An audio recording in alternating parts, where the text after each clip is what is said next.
starvation and cannibalism, run-ins with a witch, or an end brought about by a Native American leader. Keep watching. These are the biggest theories surrounding the Lost Colony of Roanoke.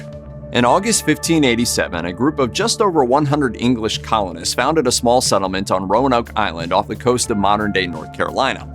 That same year, one of the settlers sailed back to England to gather more supplies. That colonist was John White, and his return voyage, with much-needed supplies, was delayed due to a naval war between Spain and England. It took 3 years before he made it back, and when he did get back to the New World, he found the settlement abandoned.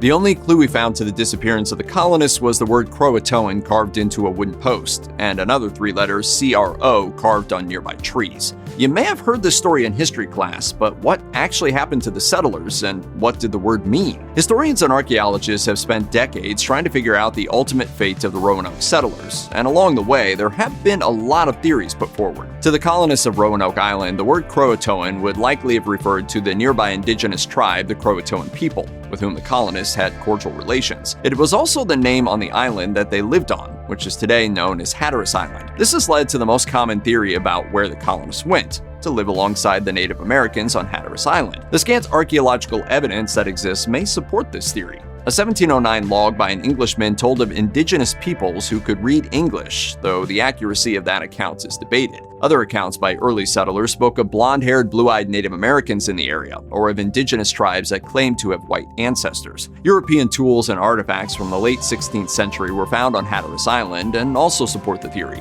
Most intriguing of all, Roanoke Island had not been quickly abandoned, and there was no sign of violence in the deserted village. The buildings had all been taken down intentionally, and the symbol the colonists were supposed to carve in if they had to flee in distress, a Maltese cross, was nowhere to be seen. But as straightforward and logical as that sounds, others claim there are serious flaws in the theory. Dennis Blayton, an archaeologist at James Madison University, explained to the New York Times, "If experience is any guide, the adoption of Europeans into an indigenous community would have been quite limited."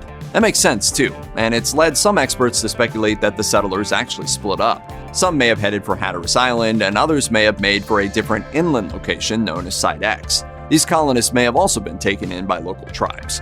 However, DNA testing of Native Americans indigenous in both areas have thus far not revealed any hidden Roanoke ancestors. This may point to a more tragic end for the colonists. According to Captain John Smith, the famous early settler of Jamestown in Virginia, a Native American leader in the area claimed to have killed the Roanoke colonists. As you'd expect, there have been spookier explanations for the disappearances as well.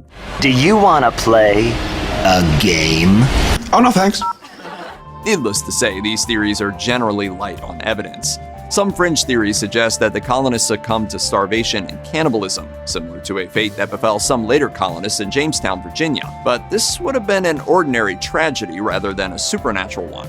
Some have blamed the disappearance on the Wendigo, a kind of Native American monster with an insatiable hunger for human flesh.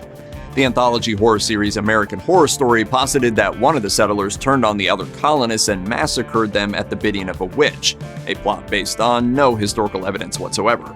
But fanciful depictions of the colonists' fate have been common in American fiction for a long time.